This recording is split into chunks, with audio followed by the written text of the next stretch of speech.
ইন্দুলেখা এবং কেশ কিং যে দুটো শ্যাম্পু মার্কেটে বেশি চলে, বলতে পারো এক কথায় পপুলার শ্যাম্পু।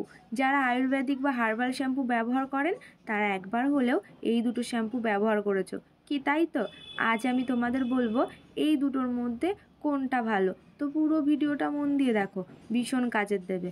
তবে হ্যাঁ, তোমাদের বলে রাখি, যারা ভেবে পারছো না এই দুটো পপুলার শ্যাম্পুর মধ্যে কোনটা বেশি ভালো হবে তোমাদের চুলের জন্য, তারা কিন্তু একদমই স্কিপ করো না। আরে বাবা, কেন কেন আবার স্কিপ করলে জানবে কিভাবে কোনটা ভালো, কোনটা তোমার চুলের জন্য বেস্ট হবে? তো চলো পুরো ভিডিওটা দেখো, ভীষণ ভীষণ ভীষণ কাজের দেবে। তো চলো দেখে নাও।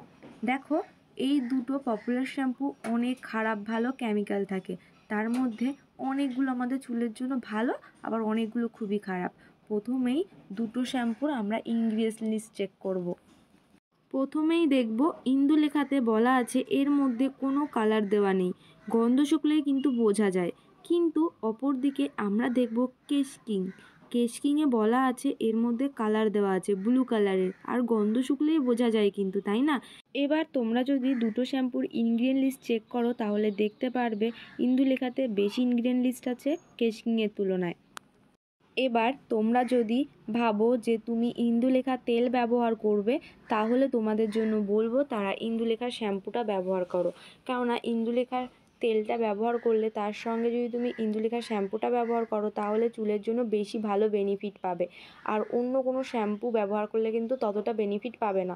যদি তুমি ইন্দুলেখার শ্যাম্পু ব্যবহার করে থাকো তাহলে ইন্দুলেখার তেলটা ব্যবহার করবে, আর যদি তুমি ইন্দুলেখার তেলটা ব্যবহার করো তাহলে ইন্দুলেখার শ্যাম্পু ব্যবহার করবে। অন্য কোনো শ্যাম্পু বা তেল কিন্তু এখানে ব্যবহার করতে যাবে না, তাহলে কিন্তু ভালো রেজাল্ট কখনোই কিন্তু পাবে না। পুরোপুরি 100% রেজাল্ট পেতে গেলে ইন্দুলেখার শ্যাম্পুর পাশাপাশি ইন্দুলেখার তেলটাও কিন্তু ব্যবহার করবে। আর অপর দিকে যদি তুমি কেশ কিং তেল ব্যবহার করে থাকো তাহলে তোমাদের বলবো কেশ কিং তেল ব্যবহার করে থাকলে কেশ কিং শ্যাম্পুটা ব্যবহার করবে। ওই যে বললাম, কেশ কিং তেলের জন্য কেশ কিং শ্যাম্পু বা কেশ কিং শ্যাম্পুর জন্য কেশ কিং তেল, দুটোই কিন্তু দুটোর সাথে যুক্ত। তো বেশি ভালো রেজাল্টের জন্য কিন্তু কেশ কিং তেলের সঙ্গে কেশ কিং শ্যাম্পু ব্যবহার করবে, অন্য কোনো শ্যাম্পু বা অয়েল কিন্তু ব্যবহার করবে না। আর তোমাদের বলি, ইন্দুলেখার শ্যাম্পু নিলে কিন্তু চুল অনেক বেশি ড্রাই হয়ে যায়, আর নতুন চুল হয়, কিন্তু তার জন্য 3 থেকে 4 মাস সময় দিতে হয়। আর অপর দিকে কেশ কিং তেল নিলে কিন্তু চুল অনেক লম্বা হয় আর সিল্কি হয়। এবার তুমি যদি ভেবে থাকো তুমি চুলটাকে লম্বা করবে, সিল্কি করবে, তাহলে কেশ কিং তেল আর কেশ কিং শ্যাম্পুটা ব্যবহার করতে পারো। আর তুমি যদি ভেবে থাকো না তুমি টাক পড়ে যাচ্ছে, চুল উঠে যাচ্ছে, তাহলে তুমি ইন্দুলেখা তেল আর ইন্দুলেখা শ্যাম্পুটা ব্যবহার করতে পারো।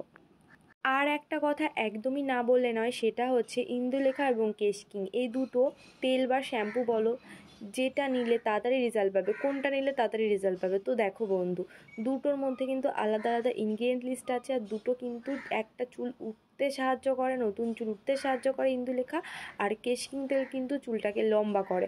আর একটা একটা শ্যাম্পু কিন্তু চুলটাকে ড্রাই করে, আর একটা শ্যাম্পু কিন্তু চুলটাকে সিল্কি করে। দুটোই কিন্তু আলাদা আলাদা, বা তোমার ইচ্ছা তুমি কোনটা নেবে। তবে আমি তোমাদের বলবো, তুমি যদি চুলটা অনেক বেশি লম্বা করতে চাও, সিল্কি করতে চাও, আর তাড়াতাড়ি করে রেজাল্ট পেতে চাও, তো তাদের বলবো আমি কেশ কিং তেলটা বা কেশ কিং শ্যাম্পুটা ব্যবহার করো, বেশি তাড়াতাড়ি রেজাল্ট পাবে ইন্দুলেখার তুলনায়। আর যদি তুমি কম প্রাইসেও যদি চেয়ে থাকো তাহলে কেশ কিং কিন্তু কম প্রাইসের মধ্যে পেয়ে যাবে, তেল বলো বা শ্যাম্পু বলো দুটোই কমে পেয়ে যাবে। আর এদিকে কিন্তু ইন্দুলেখার দামটা একটু বেশি, সেটা শ্যাম্পু হোক বা তেল হোক। তো তোমার ইচ্ছা তুমি কোনটা নেবে, কোনটা তোমার পক্ষে বেশি ভালো হয় বলো। আর তোমরা কে কে কোনটা ব্যবহার করেছো বা কেমন রেজাল্ট পেয়েছো অবশ্যই কিন্তু জানিও। এবার তোমাদের ইচ্ছা, আমি পুরোটু তোমাদের বলে দিলাম যে কোনটা নিলে ভালো হবে, এবার তোমাদের ইচ্ছা তোমরা কোনটা নেবে। তো তোমাদের ভিডিওটা ভালো লাগলে লাইক কমেন্ট করে দিও। আর হ্যাঁ, কেমন রেজাল্ট পেয়েছো, কে কোনটা ব্যবহার করছো সেটা কিন্তু একদমই কমেন্ট বক্সে কমেন্ট করে দিতে ভুলো না কিন্তু। আর হ্যাঁ, তোমাদের জন্য বলে রাখি, আমি এমন ধরনের ভিডিও নিয়ে আসি, ভালো লাগলে অবশ্যই চ্যানেলটিকে সাবস্ক্রাইব করে দিতে কিন্তু ভুলো না। টাটা।